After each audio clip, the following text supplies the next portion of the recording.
dia a todos e a todas. Sou Rogério Rocco, sou analista ambiental do ICMBio. Completei agora no dia 11 de março 20 anos de analista ambiental. Meu concurso foi originariamente do Ministério do Meio Ambiente e depois vim para o IBAMA emprestado e fiquei 3 anos no IBAMA. Depois eu fui redistribuído para o ICMBio em 2008, passei 15 anos, estava na APA Guapi, passei pela coordenação regional e agora em novembro voltei para o IBAMA. Uma satisfação estar aqui com os colegas da APA, querida Letícia, que não nos vimos há muito tempo. Prazer também encontrar aqui o Sandro, que está chefiando lá a Floresta da Cicuta, unidade que, depois de muitos anos de criada, sem estrutura, funcionando só com seu conselho, foi implementada e está aí com uma batalha bacana lá da proteção daquele remanescente. E é um prazer para a gente aqui receber esse evento de uma unidade de conservação que tem algumas características, o amigo Dário, umas características que são bastante complexas, né, que dão um desafio, colocam um desafio muito grande para a sua administração. Uma das características de ser a primeira APA do Brasil, né, junto com a APA Petrópolis, mas essa configuração de uma unidade em fragmentos, espalhada por 3 estados da federação, dão um grau de dificuldade muito grande na sua gestão. Mas ela traz o registro de uma preocupação com um corpo hídrico que é fundamental para esses 3 estados, e que já sinalizava lá atrás uma tentativa de organizar uma gestão de um território vinculado a um corpo hídrico que tem essa grande importância no abastecimento de água, especialmente, mas também em geração de energia, em abrigar aí um complexo industrial também que utiliza esse corpo hídrico com tanta frequência, outras atividades econômicas das mais variadas, e que também é objeto de uma profunda reflexão no âmbito do SNUC, o papel das áreas de proteção ambiental, né? A discussão das normas, do famoso exceto APAS, exatamente criando uma exceção para esse modelo de unidade de conservação que, pela sua simples criação, não estabelece grandes limites, que depende muito de regulamentações no sentido de estabelecer um zoneamento que defina um ordenamento territorial. Então, mais do que, muitas vezes dizem, mais do que uma unidade de conservação, é uma unidade de gestão do território. E quando se fala de gestão de território, a gente pensa nos instrumentos que a gente tem para essa gestão. E no âmbito da conservação, o instrumento central é o plano de manejo. Então, essa discussão é fundamental, ainda mais para essa categoria de conservação, em razão de que sem um zoneamento, uma APA não é nada, não significa nada. Com raríssimas exceções, como a APA Cairu Sul, que quando foi criada já estabeleceu no seu próprio ato de criação alguns zoneamentos específicos e, portanto, produziu um efeito desde o ato de criação, mas é uma exceção, né, dentre as áreas de proteção ambiental criadas. Então, o plano de manejo é um instrumento fundamental, mas nós temos também instrumentos de planejamento em outras esferas que são de natureza similares, que têm grande importância e que o grande desafio da conservação é conseguir compatibilizar especialmente também nesse modelo, que as APAs geralmente são unidades com territórios mais extensos. Muitas vezes esses limites atingem áreas urbanas, que por sua vez são regradas por um outro instrumento, que é o plano diretor municipal. Mas há ainda uma outra figura que, no caso da APA dos Mananciais do Paraíba do Sul, é ainda mais vinculada, que é a do Comitê de Bacia. Nós temos também no Paraíba do Sul o primeiro Comitê de Bacia, um sistema de gestão que se antecipa à própria lei da Política Nacional de Recursos Hídricos. Então, o Paraíba do Sul é modelo desde o início da Política Nacional de Recursos Hídricos, porque já exercitava o sistema que a legislação veio depois ordenar para a criação de diversos outros comitês, para a criação do Sistema Nacional de Gerenciamento de Recursos Hídricos, estabelecendo uma nova unidade territorial, que é a bacia hidrográfica, uma nova unidade de planejamento, que é a bacia hidrográfica, chamando para um desafio novo, que a gente está acostumado a fazer os planejamentos a partir das divisões territoriais geopolíticas, os municípios, os estados e o território nacional.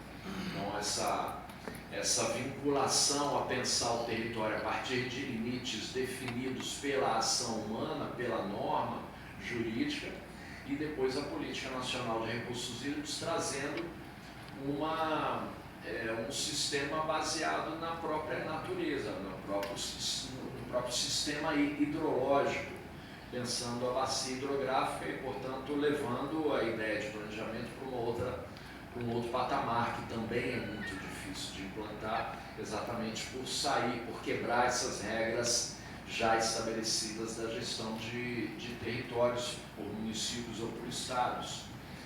Mas que no âmbito da política de recursos hídricos, essa definição de uma nova unidade de planejamento vem associada a alguns novos instrumentos que contribuem nesse processo.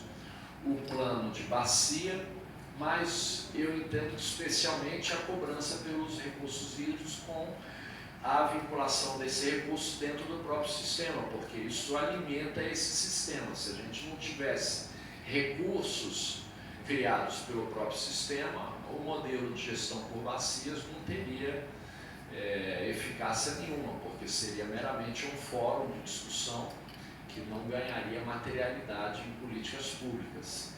Mesmo hoje tendo recurso, mesmo tendo dinheiro, a dificuldade ainda é muito grande de conseguir dar esse salto, de sair de uma ideia de discussão para uma ideia de implementação de ações concretas. Mas no caso da APA do Paraíba do Sul, é fundamental que se tenha essa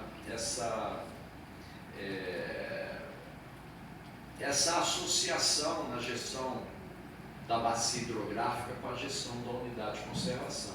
Eu não sei, né, eu não tenho acompanhado, não sei até onde, até quando existe de fato essa articulação da gestão da APA com a gestão da bacia hidrográfica. Tem gente aqui do comitê? Na realidade, nós temos um plano de bacia aprovado do CEIVAP, que integrou, que se baseou nos planos dos demais comitês da bacia. Sim. Então, nós temos hoje um plano integrado muito interessante, e pode ter o recorte por região hidrográfica de cada um das áreas, das regiões hidrográficas que compõem o vale. Então, nós temos hoje uma coisa bem avançada nesse sentido. E como é que está o plano de manejo? Então, a gente está nesse momento de divulgação da unidade, apresentar para quem está no território, né? E construir junto. A gente está formando o conselho da unidade e plano de manejo. Essas oficinas agora fazem parte da etapa de planejamento do plano de manejo. Precisa estar. E tem aqui a presença, a gente tem aqui a Moema, o André, que são os comitês. Então a gente está nessa fase, né, da etapa preparatória do planejamento, do plano de manejo, e a gente fez viagens aos comitês afluentes, tanto que nós conhecemos aqui o André do Dois Rios, que é um grande parceiro nosso, que fica aqui em Friburgo, e a Moema pela secretaria, agora é a nova, uma das, né, responsável pela diretoria do novo CEIVAP. Então assim, Eles estão, né, essa equipe que está aqui, que nos convidou, está fazendo essa costura, a meu ver, bastante bem feita, né? Porque eu mesma não conhecia a APA dos Mananciais do Paraíba do Sul, e o Estado do Rio de Janeiro, por meio da Secretaria, né, assumiu anteontem a presidência do CEIVAP. Então, a gente está aqui como Secretaria de Estado, junto com o pessoal da INEA, que já milita, né, nessa parte das unidades de conservação no Paraíba do Sul, e estamos também enquanto comitê de integração. E o Paraíba do Sul tem 7 comitês afluentes, né, 4 no Rio, 1 em São Paulo, 2 em Minas. Temos também representantes do Guandu, que é o Nelson, que recebe as águas. Então a gente tem uma dinâmica, né, institucional já instalada, cobrança pelos águas, isso tudo que você falou. E o Nelson lembrou muito bem, né, o Plano Integrado de Recursos Hídricos do Paraíba do Sul, ele foi construído em conjunto com as bacias afluentes. Então a gente está aqui começando, a meu ver, né, começando bem. A gente está aí para construir a implementação definitiva dessa APA, né, e participar da forma como a gente puder, né, tanto do plano de manejo quanto do conselho de estudo. Marcelo.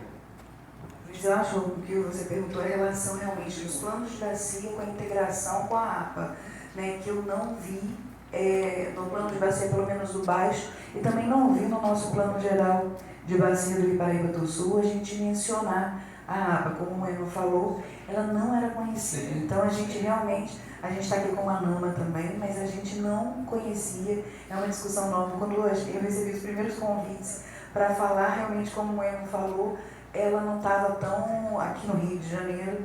São Paulo ela está mais mobilizada, mas o Rio de Janeiro desconhecia, inclusive, né, ela para Mananciais, desconhecíamos nós como comitê de bacia, uma unidade federal que protegia aí o ecossistema aí voltado para os recursos hídricos. Então, realmente, esse momento de mobilização que a gente está acontecendo aqui. Não, e é importante dizer que, já vou passar para o Felipe, que até uns anos atrás, nem nós no ICMBio sabíamos da existência da APA. Porque assim, tem umas questões que são de fato muito curiosas, né? Ela é a primeira APA criada no Brasil, num ato de criação que é confuso, porque cria a APA dos Mananciais, cria a APA Petrópolis. A APA Petrópolis ganha materialidade de imediato, então é a primeira APA em implementação. E quando a gente começa a montar em 2008 a coordenação regional, a gente tentando identificar quais eram as unidades de conservação abrangidas pela coordenação, que o ICMBio, quando foi criado, ele teve uma preocupação de criar uma estrutura territorial diferente da do IBAMA, para não ser uma mera reprodução do que era o IBAMA, porque no IBAMA a gente tem uma direção em Brasília e uma superintendência em cada estado da federação. O ICMBio foi criado com uma direção em Brasília e 11 coordenações regionais no país. Coordenações montadas por desenhos geográficos que tinham alguma aproximação com a nossa divisão por regiões, mas que não seguia essa definição. Então, a coordenação regional do Rio era responsável pelas unidades de conservação do Rio de Janeiro, do estado de São Paulo e o sul de Minas, pegando a APA da Mantiqueira.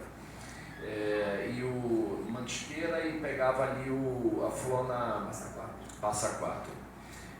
Minas Gerais era atingido por 3 coordenações. Tinha a coordenação do Rio, tinha uma própria em Minas, tinha uma outra que não sei se era Bahia, que pegava parte de Minas Gerais. Então, quando a gente foi buscar a informação das unidades que a gente tinha, ficava essa dúvida, a APA dos mananciais da Paraíba do Sul existe e, de fato, quando ela foi implementada, a Letícia assumiu a missão e até hoje está carregando essa missão nas costas, persistindo. Então, não é demérito nenhum vocês não terem sabido da existência durante muito tempo, porque nem mesmo o órgão de gestão das unidades federais tinha clareza desse processo, assim como era com as cagarras, que a gente tinha um ato de criação das cagarras com uma resolução CONAMA, então a gente não sabia se cagarras era unidade, não era unidade, até que de fato virou um monumento natural. Mas então isso demonstra que esse desafio que nós temos hoje na discussão do plano de manejo, que aí a gente tem que trazer toda a contribuição já construída dentro do comitê de bacia, no plano de bacia, dos comitês que estão nas áreas dos afluentes do sistema, absorver essa discussão para o plano da nossa APA, porque vamos buscar já um acúmulo de discussão, de formatação de políticas públicas a partir da referência hídrica, e é tudo que se pensou lá no passado e que a gente tem como missão para a implementação da APA. Felipe. Só para dar uma reforçada, né, a APA dos Mananciais foi muito feliz ao visitar todos os comitês de bacias nesse processo, né, e como hoje a gente tem várias representações de vários comitês de bacia aqui, a gente também estabelece essa cooperação de mão dupla. Não é somente o planejamento da APA que deverá levar em conta no plano de bacias, mas talvez muito também os planos de bacia, ao serem revisados, levarem em conta a existência da APA dos mananciais para estabelecer as suas áreas de maior atenção e maior restrição. Então acho que a gente constrói hoje um compromisso muito efetivo entre a gestão ambiental de unidade de conservação do território e a gestão proporcionada no âmbito dos comitês de bacia que abrangem esse mesmo território. Não, só para lembrar, eu acho... Só para lembrar, inclusive, dessa postura tão importante, a origem comum. O decreto da APA teve origem no macrozonamento de bacia do projeto CEIVAP, com 2 S, antigo, que foi o que deu origem ao CEIVAP. Então, nós temos uma origem comum. Pois é, eu acho que é importante esse processo. Vocês já em São Paulo fizeram em Minas também, já esse é o terceiro agora que está fechando o circuito. Eu penso, então, a gente tem, vendo aqui vários chefes, chegou o Vitor também, chefe lá da nossa, do NGI, né, mas especialmente lá da APA Petrópolis, que eu estava falando aqui, né, que a criação da APA Petrópolis surge junto dos mananciais, mas a APA Petrópolis ela ganha uma implementação já desde muitos anos, e a APA dos mananciais foi a prima pobre que ficou abandonada aí durante muito tempo. Mas é isso, esse esforço é gigantesco, porque às vezes lidar com unidades que estão dentro de um único estado, conseguir alinhar dentro desse estado os órgãos estaduais, os municipais, o eventual comitê de bacia. Quando a gente fala da APA dos mananciais, a gente está falando de 3 estados, portanto 3 governos estaduais, 3 estruturas estaduais, uma infinidade de estruturas municipais, passa por mosaicos, passa por comitês de bacia.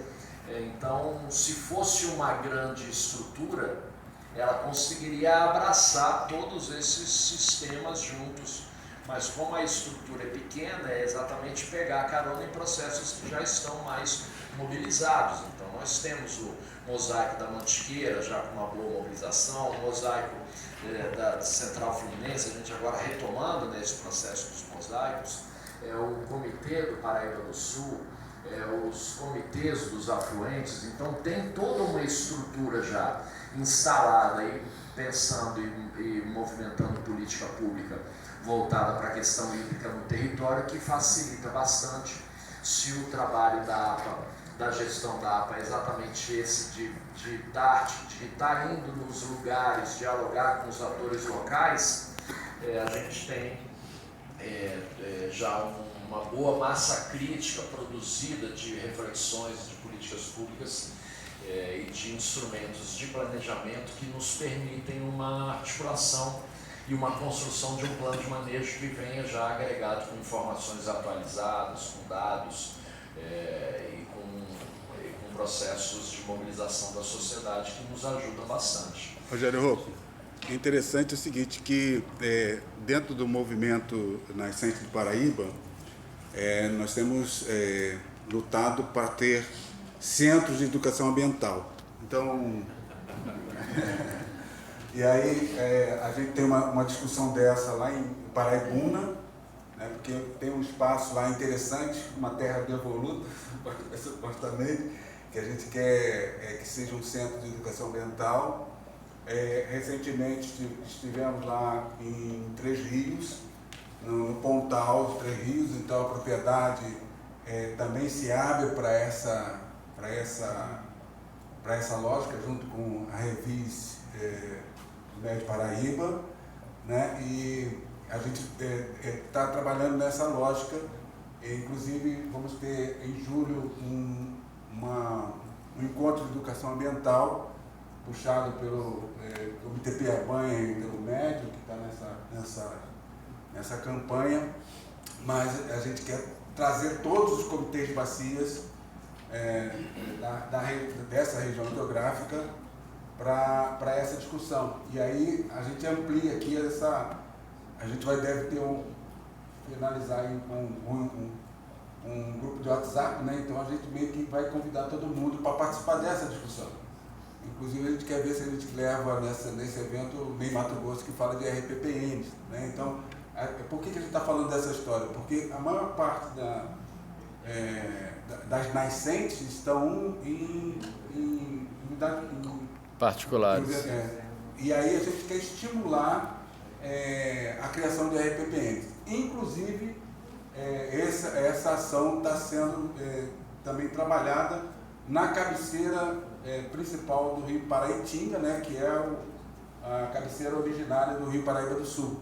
Então, isso tudo, a gente está conversando lá com a proprietária, teve um movimento dentro do CEIVAP, mas que está meio que parado, viu, Moema? Então, a gente precisa trabalhar essa lógica de retomar essa coisa de o CEIVAP investir o recurso para a instalação dessa RPPN lá, e isso tem também parado. Então fica aqui uma reivindicação pública, né, porque os proprietários querem avançar nesse processo, e aí a gente meio que demandou a cada comitê de bacia também buscar a sua cabeceira principal para também estimular essa situação de criação de RPPNs apoiado por comitê de bacias. Então essa é uma coisa que a gente vem trabalhando aí, que de uma certa forma esse evento aqui fortalece.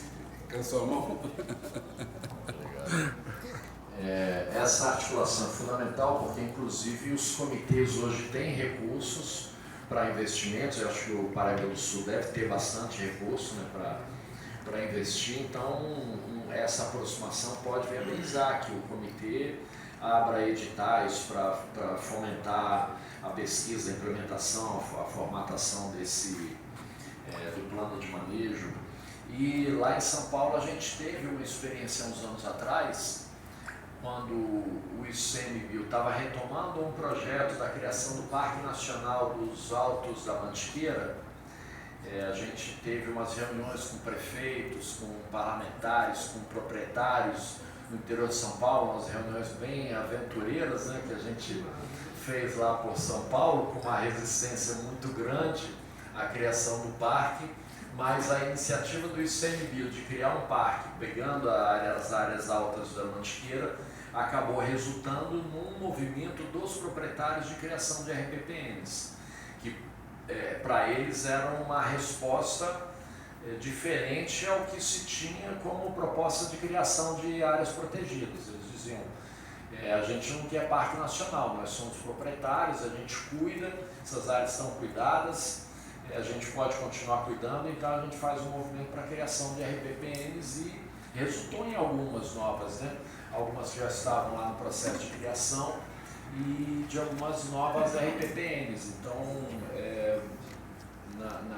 na linha, né, de incidência aí da APA dos mananciais, a criação de RPPNs também é uma iniciativa importante que ajuda muito a fortalecer.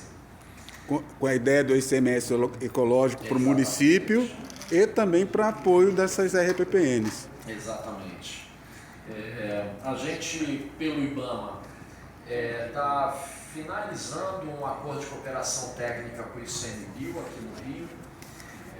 A gente está fazendo essa construção aqui junto da gerência regional, mas o gerente já está também fomentando isso com as superintendências da região como um todo, São Paulo, Minas, Espírito Santo, mas é exatamente com o objetivo do IBAMA voltar a atuar com conservação. Então a gente tem com unidades de conservação, né, porque a gente já tem um vínculo muito grande com várias delas em razão de processos de licenciamento que são conduzidos pelo IBAMA dentro dessas unidades de conservação, ou processos de parceria na fiscalização, no monitoramento, no controle, ou também no processo de combate a fogo. Então a gente tem várias linhas de atuação do IBAMA hoje que estão associadas às áreas protegidas, e a gente quer legitimar isso em acordo de cooperação que permita que a gente opere junto com o ICMBio alguns desses instrumentos. A gente tem também procurado se aproximar da gestão por bacias, então estamos já muito próximos do Comitê da Bacia da Baía de Guanabara. A gente está articulando com o comitê que ele se hospede na sede do IBAMA, lá na Praça 15, que a gente está com espaço disponível, exatamente porque esses vários sistemas, eles devem se comunicar. A gente deve criar mecanismos de atuação conjunta, permanente, de troca, de diálogo, de construção coletiva. ODS 17. Hã? ODS 17. Parcerias e meios de implementação. Sim, que não tem como, somos, é evidente que tem diferenças uma estrutura para outra, mas somos sempre estruturas com um certo grau de deficiência, né? Todos os nossos órgãos têm suas limitações, muitas vezes funcionais, orçamentárias, estruturais, mas temos objetivos comuns. Então, a construção de parcerias, a construção de processos que sejam, que aproveitem já a expertise e o acúmulo já concentrado em algumas ações, é fundamental que seja reproduzido. Então, é importante, é bacana saber que o Estado do Rio está assumindo o Comitê do Paraíba do Sul. É importante ver representações dos comitês aqui dentro dessa reunião, tomando conhecimento da APA, integrando esse processo inicial de formação da base que vai consolidar, que vai resultar aí no plano de manejo. Sem dúvida alguma, isso trará uma série de contribuições. Enfim, eu queria vir, assim, de fato, acompanhar essa discussão hoje, prestigiar a vinda da equipe lá de São Paulo para cá. E então, a ideia era mais estar jogando algumas ideias no ar e me comprometendo aqui. Tem um cara até do Pará aí na parada, um cidadão do Pará aí. Não entendi. Tem um cidadão do Pará aí. Quem? Não, vem também do Pará que ele está falando. Que eu vim do Pará, isso. Ah, sim. Tudo bem? Finalizou? Tá tranquilo? Pessoal, alguém tem alguma pergunta ainda assim para a gente discutir? Ainda temos uns 10 minutinhos aí para a gente conversar, bater um papo. Se alguém tiver alguma pergunta, fique à vontade. Chegou nossos amigos aí da Volta Redonda, então sejam bem-vindos novamente. Então hoje a gente está com um grupo bem bom e a gente agradece, Rocco, pela presença. A gente agradece, não sei se vocês vão ficar aí para pessoal do Vamos IBAMA. ficar. A gente vai fazer um intervalo daqui a pouco e depois a gente vai fazer os nossos grupos e a gente espera a contribuição de vocês. A Beatriz é a analista lá do IBAMA que vai comandar aí o retorno do IBAMA para as unidades de conservação, então ela já está fazendo. Boa, Beatriz! Se não sabia, está sabendo agora. É bom quando é assim. Ela tá espantado. Isso, ela fez assim. Não, porque ela fez assim. Não, se não sabia.